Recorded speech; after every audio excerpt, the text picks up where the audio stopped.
Good morning, students. Today we will continue with our chapter number 5, the periodic table. Today we will study about the general trends found in the periodic table. First, we will discuss the trends in the groups. The number of shells. In a group, as we move down, the number of shell increases. The number of shell in the first period is 1, second period is 2, third period is 3, and so on. So as you move down a group, the number of shell increases. The valence electrons in a group remains same. The number of valence electrons remains equal to the number of the group to which the element belongs. Suppose the element belongs to the first group, then the number of valence electrons is 1. If it belongs to the second group, the number of valence electrons is 2, and so on. The number of valence electron increases when we move from left to right, and the number of valence electrons remains same when we move down a group. That means in the same group, number of valence electrons is same. Valency of an element equals the number of electrons present in its valence shell. So in the group 1, the number of electron is 1 and the valency is also 1. For group 2, the valency is 2 as the number of electrons present in outermost shell is 2. For group number 13, the number of electrons present in the outermost shell is 3, and so the valency is also 3.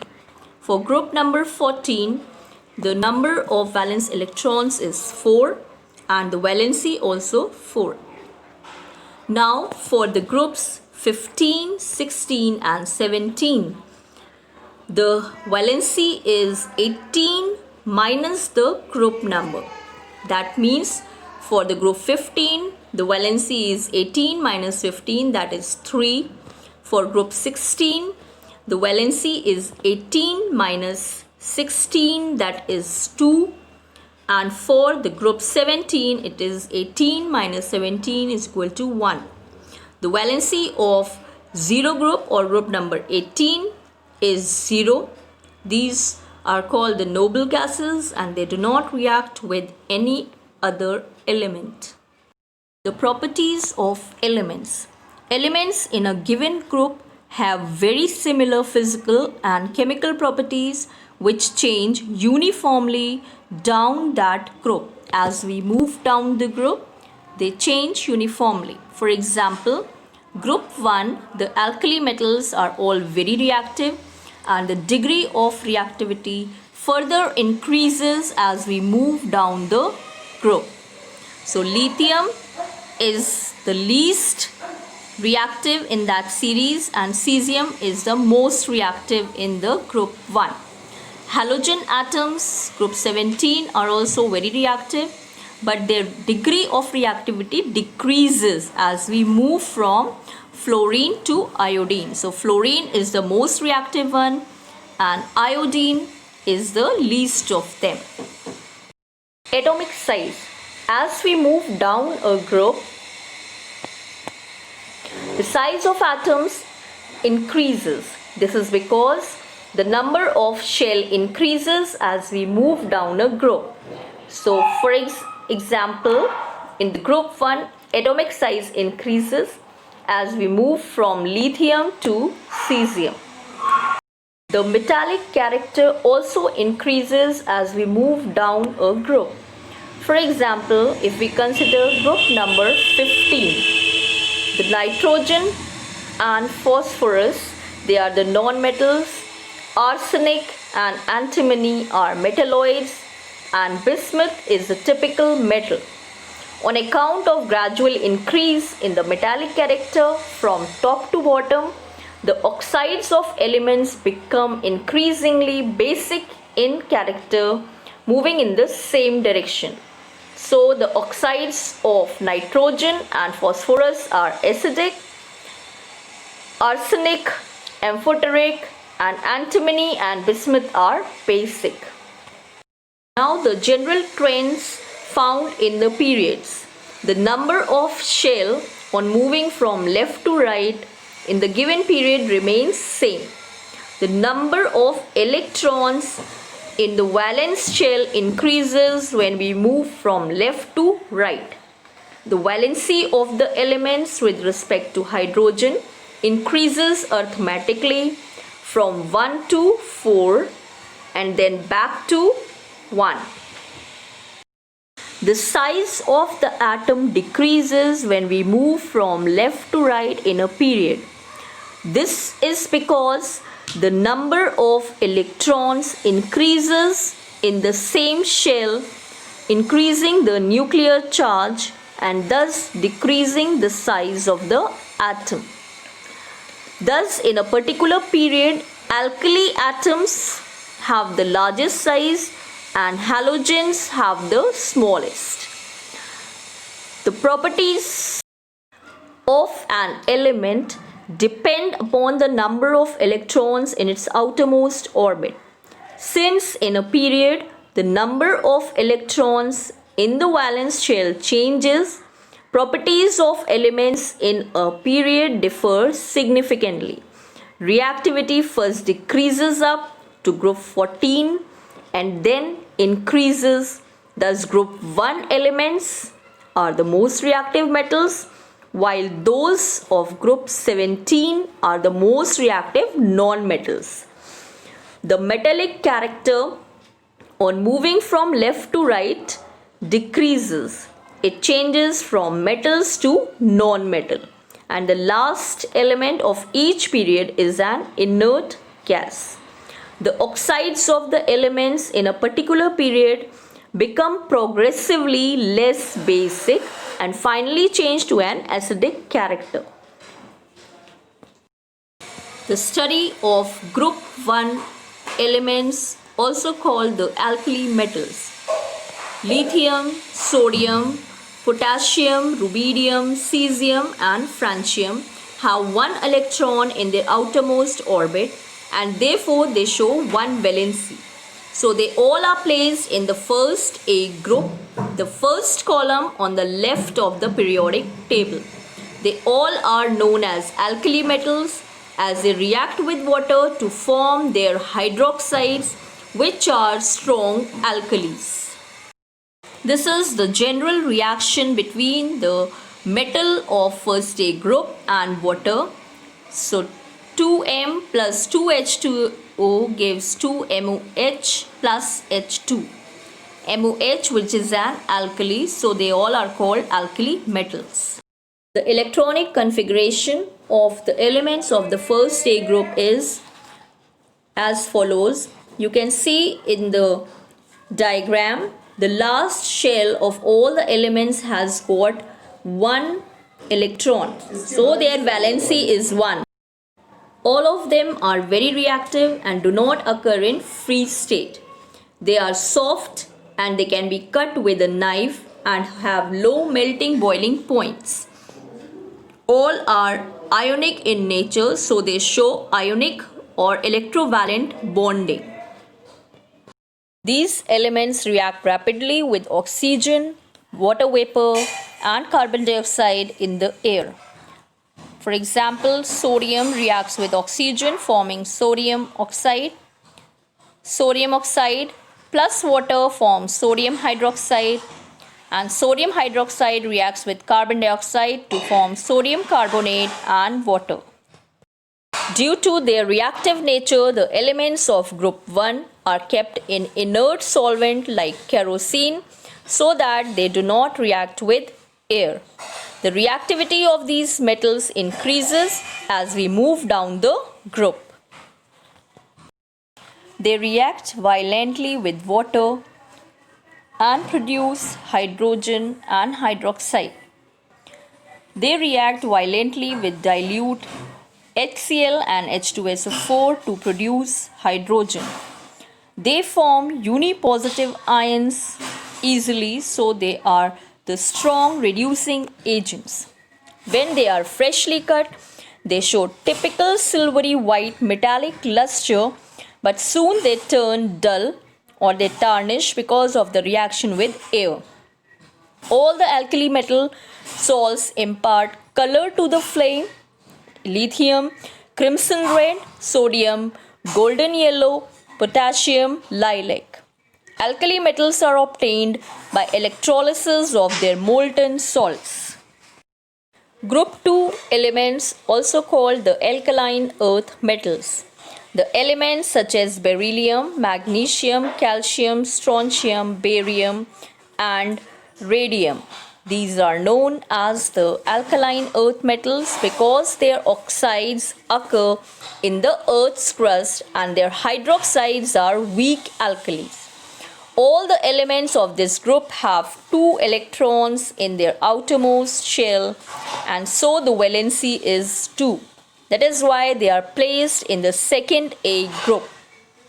These are reactive metals, less reactive compared to the alkali metals.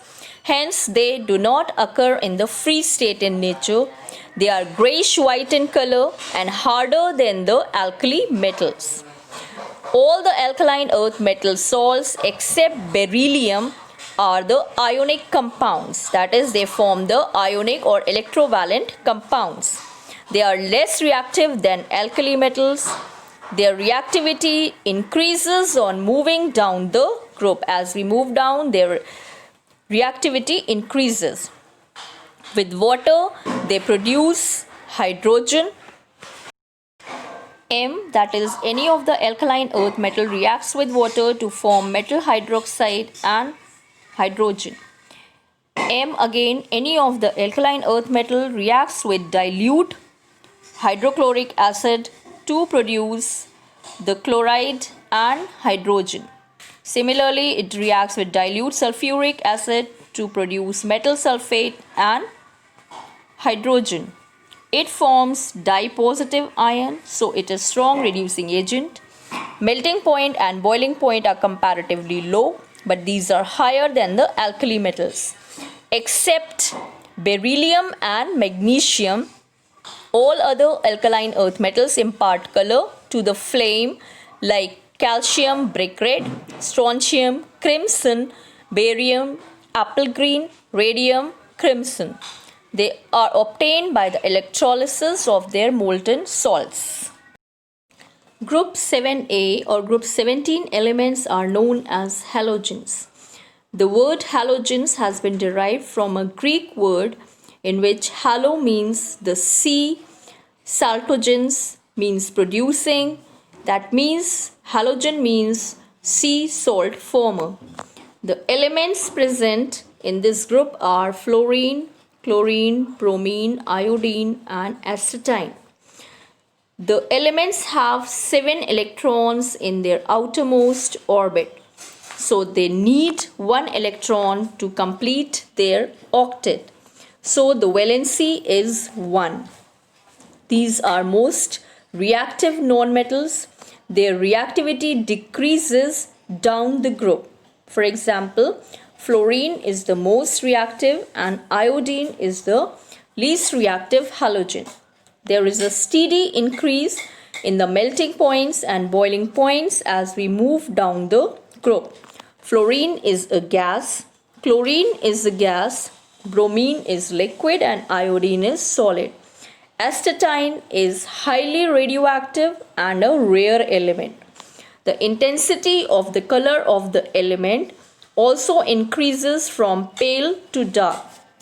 That is, fluorine is a pale yellow gas, chlorine is a greenish yellow gas, bromine is a reddish brown liquid, and iodine is a violet solid. They all are poisonous and have a similar strong, pungent, and unpleasant odor. They all form diatomic molecules F2, Cl2, I2, Br2. They have valency 1 and they form compounds with the similar formulae. For example, hydrogen chloride HCl, hydrogen bromide HBr, hydrogen iodide HI.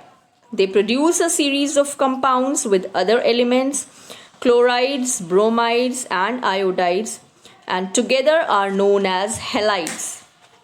The halogens themselves can react directly with metal to form the metal halides, also called salts. They all form negative ions carrying a single charge as they accept one electron to complete their octet. For example, fluoride ions F-, chloride ions Cl-, bromide ions Br-, and iodide ions I-. Group 0, or the 18th group, also called the noble gases. It consists of the elements helium, neon, argon, krypton, xenon, and radon. When Mendeleev constructed his table, there was no identification of group 0. William Ramsay isolated these gases. He was awarded the Nobel Prize for this major contribution. These gases are referred to as inert gases because they do not react at all. But in 1960s, some compounds of xenon and krypton have been made and their name was changed to noble gases. The electronic configuration, as you can see, helium has 2 electrons and its duplet is completed, and all other members have 8 electrons in their outermost shell, so they are unreactive. They are colorless, tasteless, and odorless. They are neither inflammable nor supporter of combustion. They are monoatomic because their electronic configuration is stable. They are liquefied with great difficulty. These gases are slightly soluble in water, and on moving from helium to radium, solubility increases. These gases emit colored light when an electrical discharge is passed through them. Their melting points and boiling points are extremely low. Helium has the lowest melting point of any element and cannot be solidified by cooling alone. Pressure also has to be lowered. All these properties point to the atoms of the noble gases being particularly stable. The uses of noble gases depend on their unreactive nature. Helium is used in airships and balloons because it is light and unreactive. Argon is used to fill light bulbs. The best known use of the noble gases is perhaps its use in the neon lights. The brightly colored advertising light works when an electric discharge is passed in a tube containing a little of a noble gas. Uses of periodic table. The periodic table has been useful in predicting the existence of new elements. It has been useful in the past in correcting the properties of the elements. Study of elements and their compounds has become systematic and easy to remember. The position of an element in the periodic table reveals its atomic number, electronic configuration, number of valence electrons, the properties, valency of the element, and whether the element is a metal or a non-metal. The metals occupy the extreme left positions in the periodic table and non-metals the extreme right of the periodic table. It also tells the nature of the chemical bond, that is whether it is ionic or covalent, the formula of the compounds, and the properties of those compounds can be predicted from the periodic table. Thank you.